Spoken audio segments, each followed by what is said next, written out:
Nous voilà en direct. Bonjour à tous. Bonjour.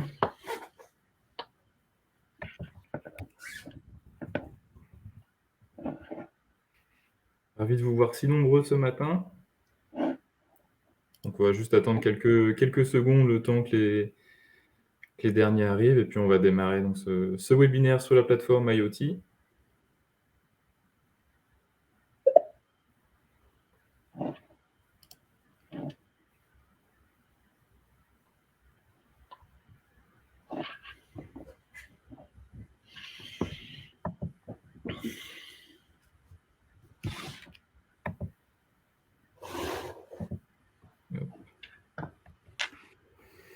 On attend encore quelques secondes, le temps que les gens s'installent.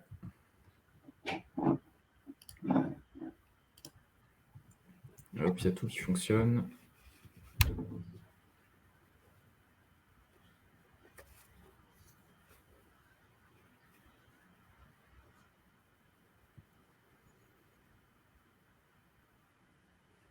Oui, c'est ça. Vous avez donc à la droite de votre écran donc le chat, mais vous pouvez aussi passer sur l'onglet questions pour poser les questions pendant la présentation. Du coup, on pourra y répondre en fait à l'écrit pendant la présentation. Si on n'y répond pas tout de suite, on les gardera pour la fin. Une fois que la présentation sera terminée, on fera une séance de questions-réponses. Et donc, si on ne les a pas abordées pendant, on les abordera après.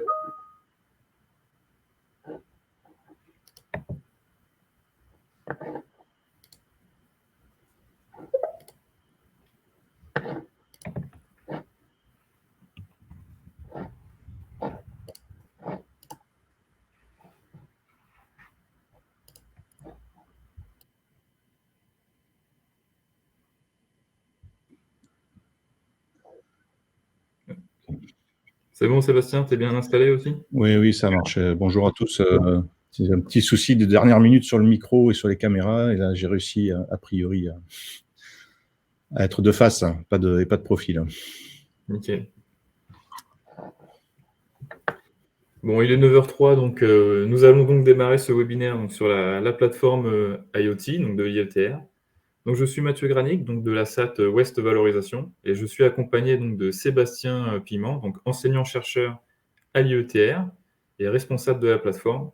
Et nous serons aussi accompagnés de Amine Benomar, donc le référent technique de la plateforme, pour les questions techniques. Donc, pour ceux qui ne connaîtraient pas la SAT West Valorisation, en fait, très rapidement, nous sommes l'opérateur de la valorisation de la recherche publique en Bretagne et en Pays de la Loire. Et notre mission est de proposer aux entreprises des ressources d'innovation issues en fait, de plus de 160 laboratoires répartis sur 4 campus que nous accompagnons.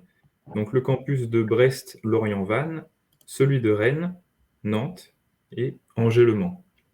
Et donc c'est dans cette optique qu'en fait aujourd'hui l'une de nos missions, c'est d'accompagner les plateformes des établissements bénéficiaires afin de promouvoir leurs expertises et leurs offres de services grâce à des actions donc, comme ce webinaire, et aussi c'est aussi toutes les offres de services que vous pouvez retrouver donc, sur Plugin Labs West. Donc si vous souhaitez développer un projet et que vous cherchez donc des savoir-faire, je vous invite fortement à naviguer sur ce site. Vous pourrez y retrouver des offres très intéressantes du milieu académique, mais aussi des pépites, comme la plateforme du jour, dont je vais laisser Sébastien présenter. Ok, merci Mathieu. Bonjour à tous. Merci d'être présent ce matin. Donc pour présenter cette plateforme IoT, Sébastien Piment, hein, comme l'a dit Mathieu, je suis professeur à Polytech Nantes, à l'université de Nantes, hein, enfin Nantes Université, pardon. Responsable des plateformes au niveau du laboratoire IETR, l'Institut d'électronique et de technologie du numérique. Rapidement, donc on va présenter cette plateforme qui, alors je suis désolé, c'est la première fois qu'on fait cette présentation-là.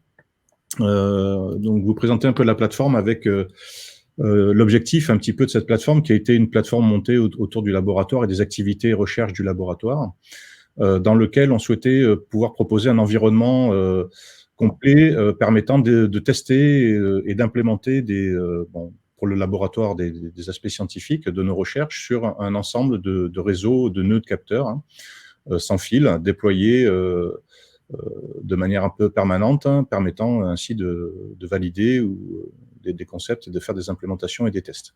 Alors, le fait de ce montage-là nous a amené à construire cette plateforme de manière à faire du prototypage et du développement de nouveaux systèmes de communicants, et donc allant du capteur, de l'antenne, jusqu'à l'architecture numérique et des premières couches logicielles, donc la partie basse du logiciel embarqué, permettant de vérifier des compatibilités, des fonctionnalités et des évolutions.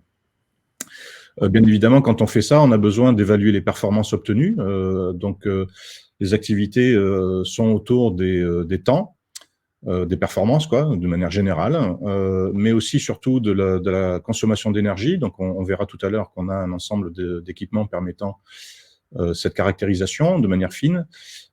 Traditionnellement, au laboratoire, on a les équipements permettant aussi de caractériser le côté électromagnétisme, donc sur les antennes, etc., pour faire des mesures de rayonnement, d'impact, de compatibilité. Donc voilà, donc un ensemble permettant cette évaluation de performance. Et puis, on peut développer et améliorer des services, donc en termes de services, d'une part, par exemple la sécurité sur les protocoles, et puis sur l'infrastructure, on peut tester de nouvelles architectures, de nouvelles topologies de réseau permettant de faire ça. Donc la plateforme, c'est une plateforme qui est bilocalisée, on va dire. Enfin, il y a un petit peu plus de sites, mais avec des équipements sur Rennes en partie, et puis d'autres équipements sur Nantes, puisque le laboratoire est birégional. Donc cette plateforme propose un ensemble de supports techniques et d'équipements qu'il est possible d'accéder via la SAT, par exemple, comme l'a précisé Mathieu, pour éventuellement faire des partenariats ou des évaluations de choses. Alors, comment c'est architecturé? Donc la plateforme IoT, donc le principe de l'IoT, c'est qu'il y a un certain nombre, il y a beaucoup d'éléments qui composent un capteur sans fil, un capteur communicant. Il y a la partie communication, il y a la partie architecture, il y a la partie logicielle, et puis la partie service au-dessus de ça, bien évidemment. Et donc, ce qu'on propose au niveau de la plateforme, ce sont 3 actions principales: le prototypage, comme je l'ai mentionné, la mesure, donc l'évaluation des performances, et puis le Fab Lab. Donc là, ça découle un petit peu de deux offres précédentes, puisqu'on a à disposition différents nœuds, différentes architectures matérielles, différents nœuds de capteurs du commerce, des nœuds ad hoc qu'on peut construire. On a différents protocoles classiques, Wi-Fi, BLE, Bluetooth, je l'ai déjà dit, LoRa, etc. Et donc, ça veut dire qu'on peut aussi fonctionner sous forme de Fab Lab et assembler des briques matérielles et logicielles pour vérifier une compatibilité ou vérifier que tout fonctionne. Les domaines principaux sont mentionnés sur la droite ici. Donc, on travaille au niveau de la 5G, de la radio cognitive, pour aller au-delà. Bien évidemment, du coup, sur des couches plus basses, on est sur de la communication numérique. Et on couvre aussi jusqu'à l'antenne, le capteur, avec la partie électromagnétique, la compatibilité, les systèmes embarqués pour l'architecture des nœuds eux-mêmes, et après sur les services, essentiellement des choses autour de la consommation d'énergie et de la fiabilité sécurité. Alors, si on se focalise un petit peu sur les trois offres en termes de prototypage, l'idée, c'est de tester, par exemple, un nouveau nœud, voilà, et puis de venir le tester en conditions réalistes. Donc, on propose au niveau de la plateforme différents environnements de propagation, par exemple. Donc, on est indoor, outdoor sans obstacle, indoor avec obstacle. Donc, dans des salles avec des murs, des portes, etc. Ou alors on est en indoor sans obstacle. Ça, c'est l'architecture du bâtiment Polytech qui permet ça.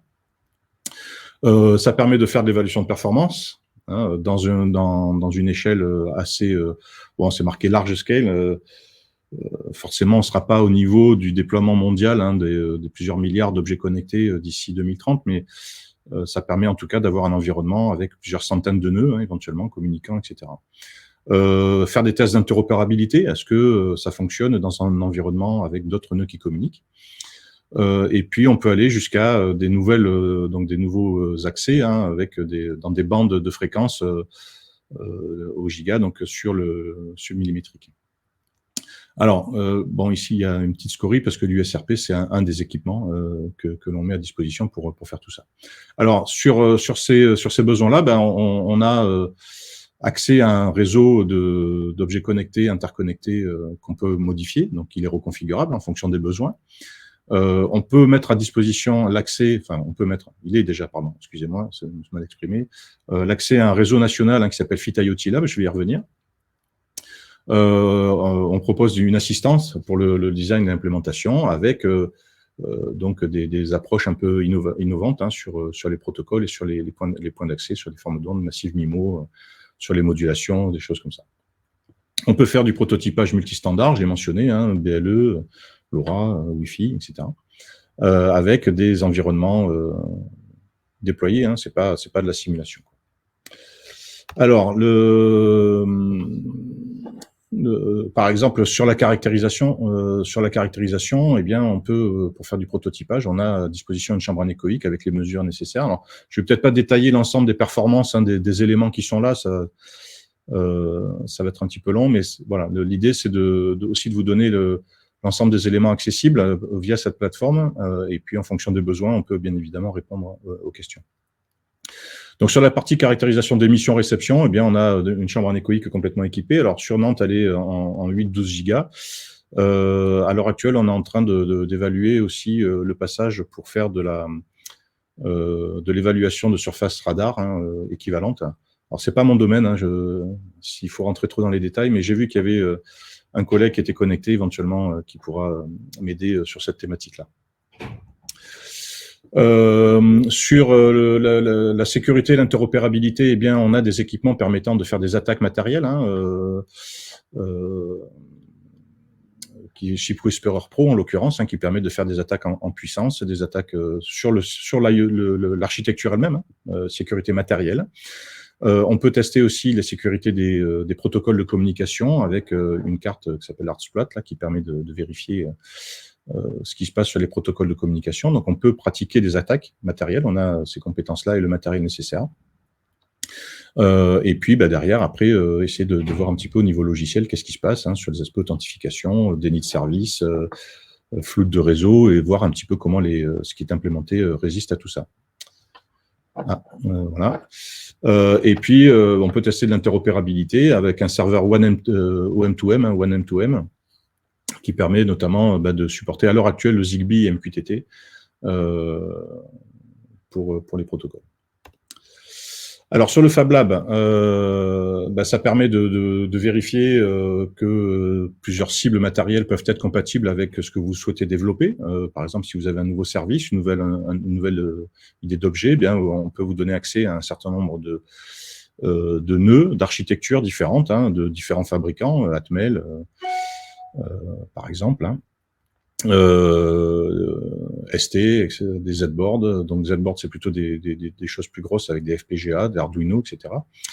Donc ça vous permet d'évaluer des nouvelles technologies. Alors bon, on n'est pas forcément tout le temps sur la dernière nœud technologique, parce que ça bouge très vite, il y a beaucoup de choses. Ça permet peut-être de mieux connaître, de mieux appréhender de nouveaux protocoles de communication. Donc le Wi-Fi, le BLE, Zigbee, LoRa, Sigfox, c'est un peu en perte de vitesse, je pense que ça vous a pas échappé. Et puis de faire des déploiements pour tester, de type Fog et Edge, pour vérifier que vos services se déploient correctement. Donc au niveau de la plateforme, donc vous avez un accès ouvert à différents types de nœuds qui sont déjà en réseau pour certains, mais qu'on peut mettre en réseau, comme je vous l'ai dit tout à l'heure, sous forme de Fab Lab, donc on reconfigure le réseau en fonction des besoins. Vous pouvez faire une sélection, une validation de composants, comme ça, on peut tester aussi différents systèmes operating system, donc systèmes d'exploitation, pour valider de nouvelles technologies sur lesquelles vous souhaiteriez regarder et voir un petit peu les possibilités de ces nouvelles choses. Bon, niveau infrastructure, on ne revient pas, forcément c'est en lien aussi avec ce qu'on peut faire par ailleurs dans la partie prototypage. Alors, au niveau du réseau, de la plateforme, la plateforme du laboratoire, en tout cas pour une partie, a été connectée à une infrastructure de recherche nationale qui s'appelle Fit IoT Lab. Donc, on est le 7e site, on est un des derniers. Bon, il y en a d'autres qui sont en train de rejoindre cette structure, qui est en train d'évoluer pour rejoindre aussi un projet beaucoup plus large qui s'appellerait Silex. Pour l'instant, bon, c'est en structuration. Je vous donne les mots au cas où, si vous voyez passer des choses, ça peut vous donner un point d'ancrage. Donc, la plateforme Fit IoT Lab, en fait, c'est l'accès à 2500 nœuds différents, d'architectures différentes. Vous avez, bon, la liste n'est pas exhaustive sur la droite, en fonction des nœuds et en fonction de l'architecture à laquelle vous souhaitez accéder.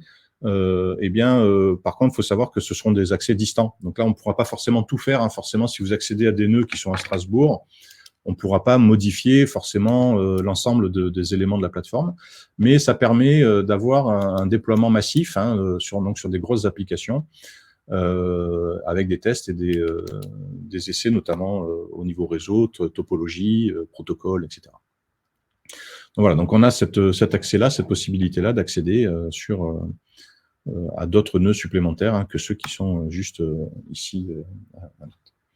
Alors sur l'aspect équipement de mesure, alors traditionnellement sur le laboratoire et travaille sur l'aspect radiation, je l'ai déjà mentionné tout à l'heure, en sécurité aussi, mais on est surtout sur de la consommation, donc à tous les étages, donc des communications, des protocoles, comment est-ce qu'on développe de nouveaux protocoles de communication faible consommation, et bien évidemment comment on développe des architectures efficaces, performantes, aussi faible consommation. Donc pour faire de l'évaluation de performance, bon ça c'est plus classique de ces choses-là. Donc en termes d'équipement, on est sur les aspects signal, comme ce que je mentionnais déjà tout à l'heure. On a une plateforme donc de radiologiciels construite autour d'un ensemble de plateformes USRP. Donc les USRP sont, alors c'est Universal System Radio Protocol, je sais. Là, j'ai tenté un truc, mais je suis pas forcément sûr de ça. Mais l'idée, ce sont des plateformes qui sont configurables, qui permettent d'implémenter différents protocoles. Alors, on peut implémenter les protocoles classiques, standardisés, mais on peut aussi implémenter des protocoles parfaitement ad hoc, via une interface de type MATLAB,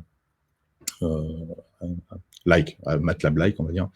Mais ça permet de tester des protocoles nouveaux, différents, personnalisés, dans un environnement réaliste. L'autre point de cette plateforme-là, au niveau propagation de signal, traitement de signal, communication numérique, eh bien, c'est la plateforme Massive MIMO que vous voyez au-dessus. Donc, c'est je sais pas si vous voyez ma souris bouger là, mais donc c'est l'image du dessus. Donc là, bon, ça c'est une station de base, bien évidemment. Donc dedans, on retrouve les USRP qui sont configurables pour permettre de supporter différents protocoles.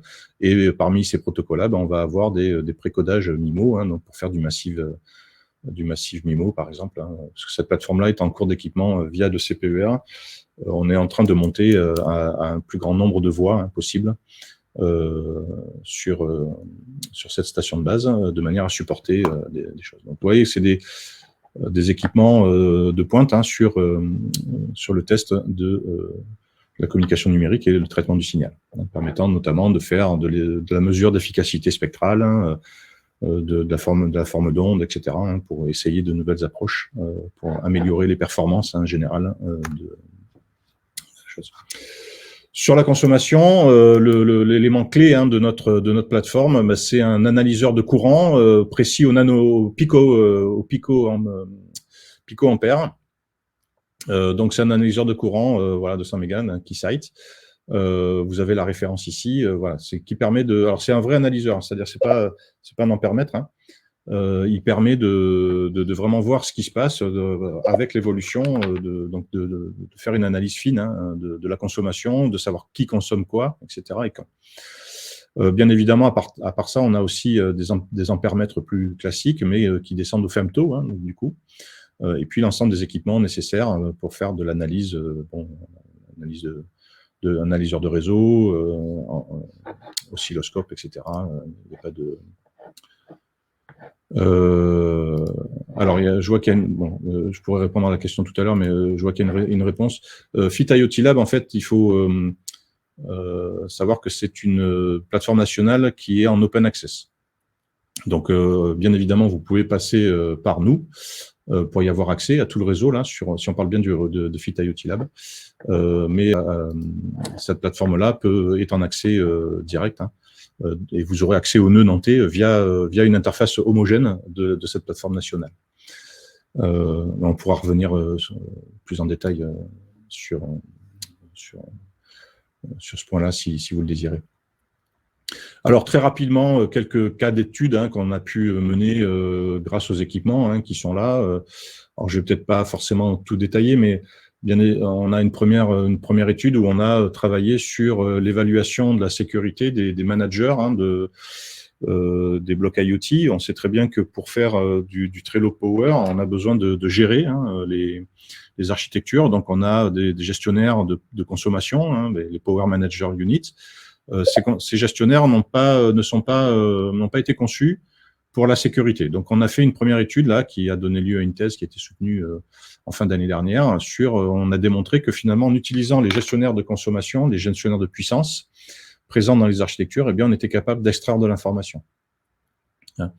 Voilà. Donc ça a été fait sur la partie donc sur 2 plateformes embarquées, ST notamment, pour démontrer cette faisabilité, et notamment sur le gestionnaire de température et le gestionnaire de consommation de puissance. On a extrait des informations, notamment des informations sur les clés de AES, donc l'algorithme de crypto, de chiffrement. Ouais, j'arrive. Alors un autre cas d'étude qui est en cours, donc ça c'est une étude qui est en cours où on souhaite aller vers carrément, puisqu'on fait de l'ultra low power, ce qu'on souhaite c'est étudier des nœuds zéro consommation. Alors zéro consommation, ça veut pas dire qu'on a forcément besoin d'énergie pour fonctionner, mais l'idée c'est de construire des nœuds qui s'auto-alimentent avec donc du harvesting, c'est-à-dire avec des méthodes de récupération d'énergie, principalement des panneaux photovoltaïques, c'est le plus connu, mais il y en a d'autres. Et donc là, l'idée, c'est de faire un nœud qui soit parfaitement auto-alimenté tout seul, en utilisant uniquement l'énergie auto-alimentée. Alors, ça a un impact sur l'architecture, bien sûr, ça a un impact sur les éléments de récupération d'énergie, puisqu'on n'a pas d'efficacité suffisante à l'heure actuelle. Donc, il faut faire une amélioration là-dessus, donc c'est plutôt de la physique et des matériaux, mais ça a aussi un impact sur le logiciel, parce que du coup, ça veut dire qu'on peut, le nœud de calcul va tomber en panne, va s'arrêter, puisqu'il n'aura plus d'énergie. Si on a un panneau photovoltaïque, on comprend bien que la nuit, ça peut être compliqué. Et donc, du coup, ça veut dire de faire aussi des modèles logiciels qui permettent de supporter ces nouveaux paradigmes, et c'est basé tout ça sur des architectures qui incluent des mémoires non volatiles, donc c'est des nouvelles technologies de type MRAM ou FRAM. En l'occurrence, la plateforme qu'on a, c'est une ferro-électrique RAM, donc c'est pas de la RAM classique, c'est non volatile.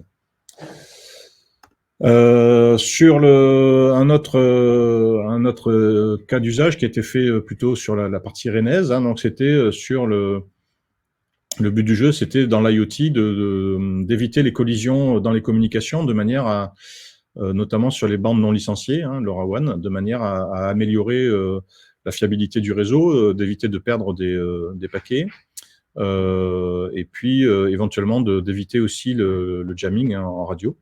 Et donc pour ça, en fait, il y a des algorithmes basés sur l'IA, c'est du RIM de Bandy, donc qui est assez faible, de complexité assez faible, de manière à perdre moins de paquets. Donc ça veut dire qu'on retransmet moins les choses, il y a moins de retransmission, donc ça veut dire qu'on sauve de l'énergie, parce que j'ai pas besoin de retransmettre les paquets.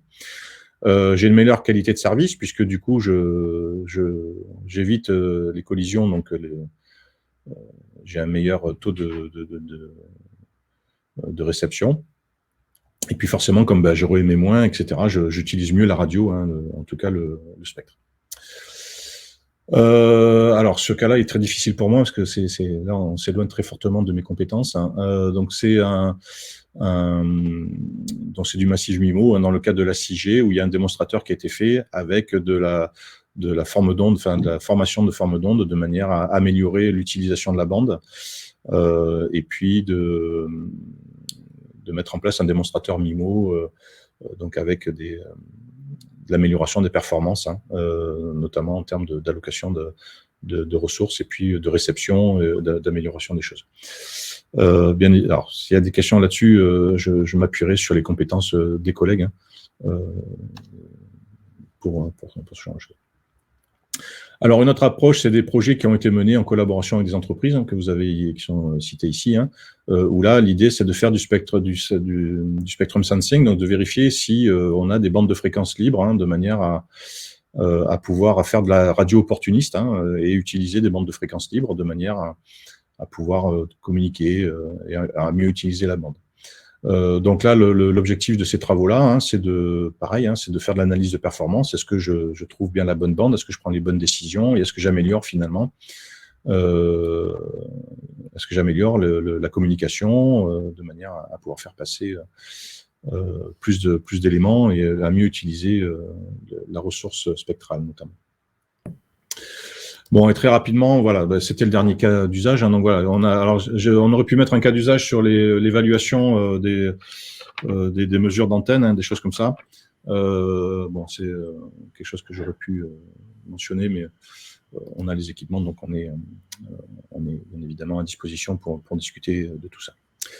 Voilà qui conclut rapidement la présentation des éléments. Bon, j'ai pas voulu faire forcément une liste exhaustive de l'ensemble des éléments, mais bien évidemment, si vous avez des questions, on pourra revenir complètement là-dessus. Ok, alors je vois qu'il y a une question sur alors l'IoT en mouvement.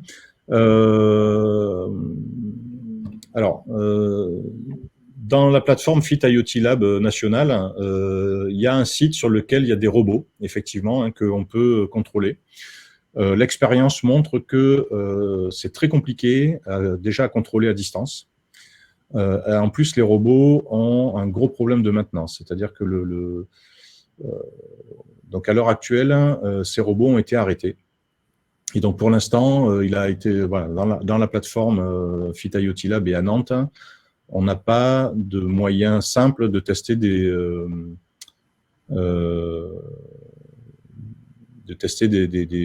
nœuds qui sont en mouvement. Donc ça existe, mais on a des gros problèmes de maintenance. Il me semble que ça a été arrêté au niveau de la plateforme nationale. Mais bon, voilà, ça, pour l'instant, c'est pas forcément simple.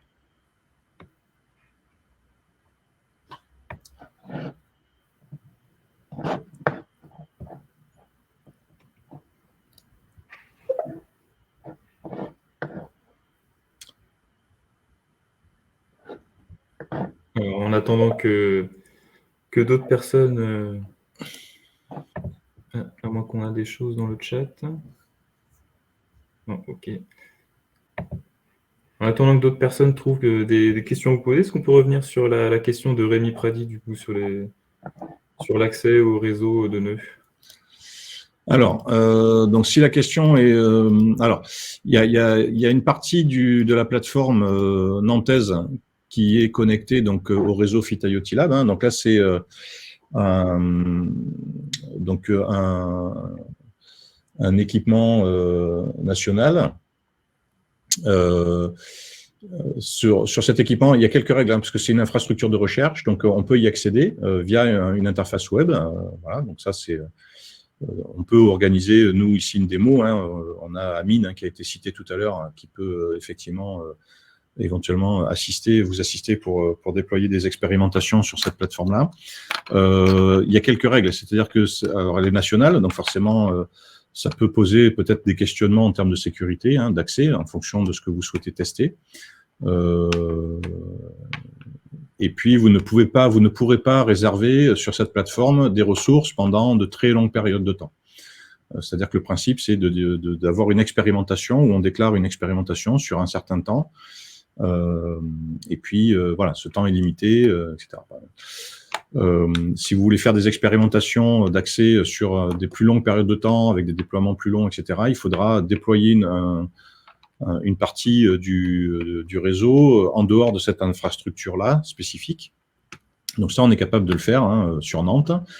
Et puis le deuxième avantage, c'est que, alors je sais pas où vous êtes sous-localisé, mais donc si vous êtes sur Nantes, ça veut dire que vous avez aussi accès aux nœuds.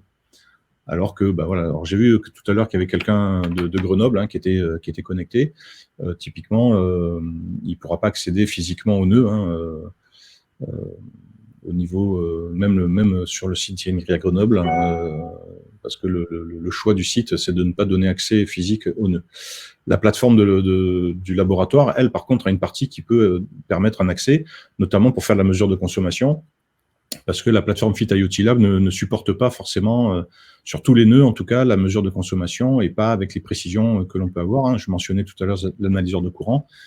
On n'en a pas un sur chacun des nœuds de l'infrastructure, donc ça veut dire qu'il faut venir mesurer spécifiquement sur un nœud particulier, donc qui nécessite un accès physique au nœud pour faire ça. Donc ça c'est possible dans la plateforme du laboratoire, avec encore une fois un accès possible à l'ensemble des ressources de Fit IoT Lab.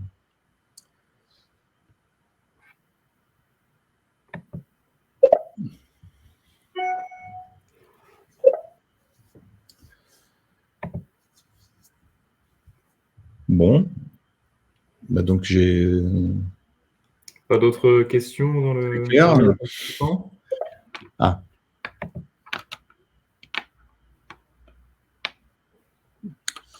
Alors, donc il y a effectivement une question sur les tests d'interopérabilité et de performance. Alors ça, là, il y a deux cas. Soit, il y a deux cas. Soit c'est quelque chose les tests de performance notamment sont sur des choses très classiques. Bon, ça, on a une expertise d'évaluation de tests de performance. Après, ça dépend un petit peu ce qu'il y a.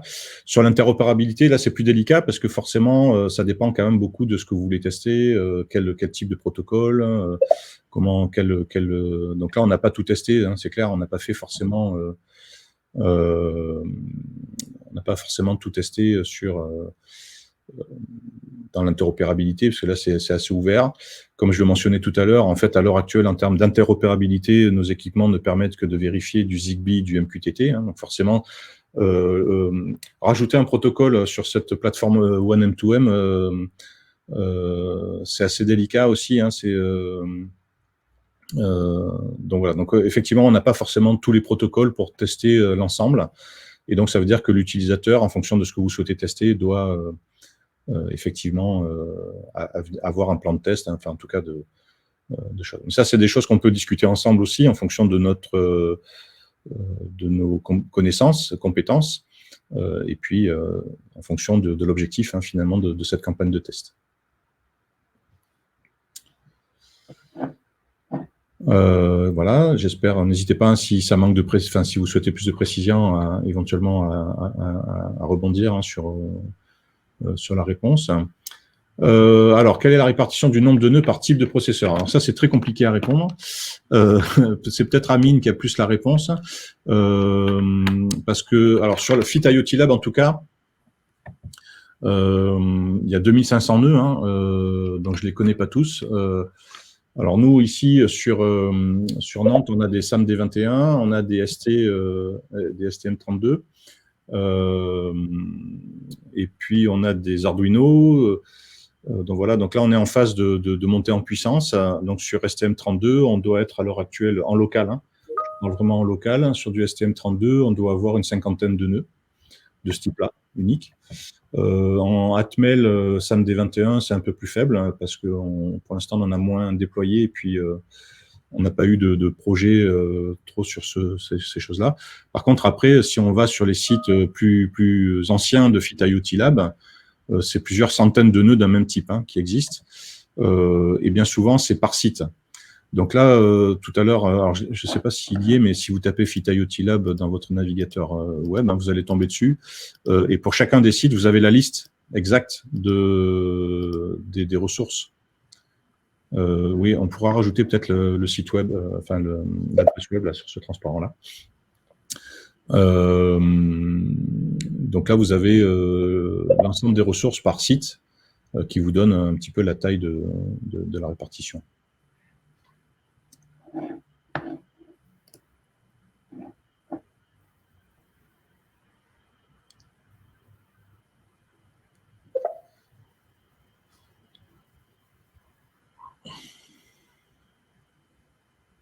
Alors du coup, est-ce qu'on a Amine pour nous rejoindre?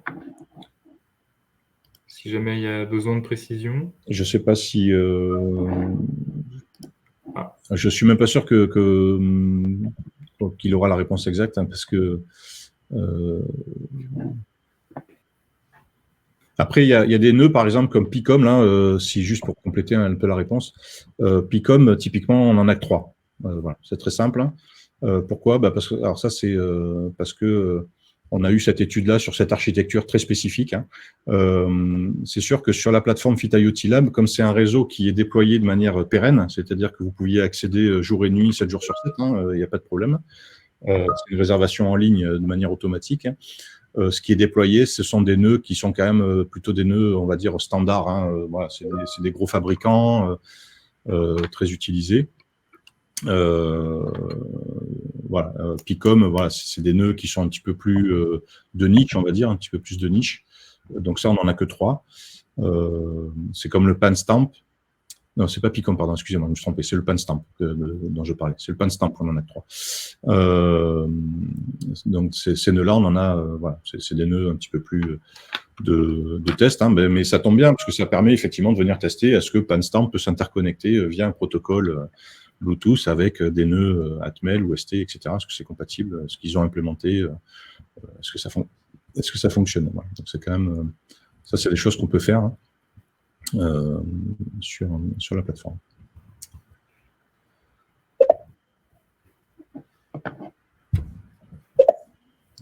Alors, tiens, il y a 2 questions qui sont apparues. Mesh BLE, oui. Alors, oui, c'est bien celle-là que tu as pris. OK. Mesh BLE, on a effectivement un démonstrateur en Mesh BLE qui est en cours là, de déploiement là, sur la plateforme à Nantes. Donc, on a déjà des choses. Ouais. C'est pas simple, surtout sur les ST, là. C'est pas, mais on a effectivement regardé ça et un premier déploiement, on va dire, bon, qui est peut-être à... alors là, pour le coup, Amine a certainement plus d'informations que moi sur cette question-là. Pour savoir où on en est sur le Mesh BLE.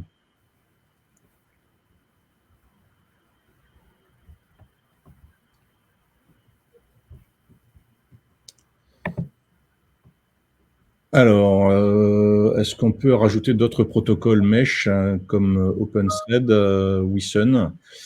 Alors, c'est pas prévu, en tout cas pas dans l'immédiat. Maintenant, c'est quelque chose qui peut... Là, je connais pas ces protocoles-là, je sais pas la complexité.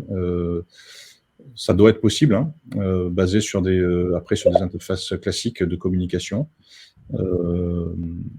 Après, le portage des protocoles, la difficulté, c'est en fonction de la cible. Est-ce que ce sont des déploiements qui existent déjà par ailleurs sur les firmware, etc., qu'on peut utiliser? Je connais pas du tout OpenThread et WISUN, je m'excuse. Donc, c'est pas prévu, en tout cas, qu'on le fasse de manière comme ça naturelle, mais c'est possible de le faire. Après, l'investissement, la difficulté technique, là, je sais pas évaluer ça. Alors du coup, Amine a des petits soucis de compatibilité avec son navigateur, donc il ne pourra pas nous rejoindre pour donner des petites précisions. Ok, mince, d'accord. Bon, à la limite, ça c'est sur ces questions-là très techniques, on peut échanger. Hein. Vous allez recevoir le copie des transparents, donc vous aurez. Et puis donc à la fin, là, vous avez mon adresse mail. Hein. N'hésitez pas à me ressolliciter.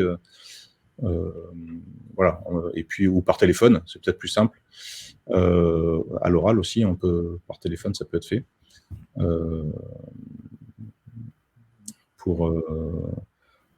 Pour aborder ces points-là, hein, plus spécifiques. Bon, merci beaucoup Sébastien pour les réponses à toutes ces questions.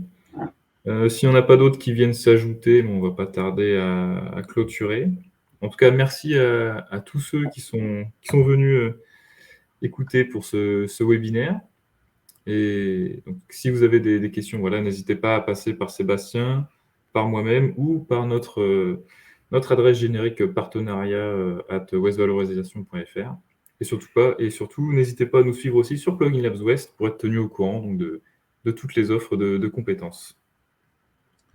Voilà, je vous souhaite une bonne journée à tous. Merci beaucoup de votre participation. À bientôt. Au revoir.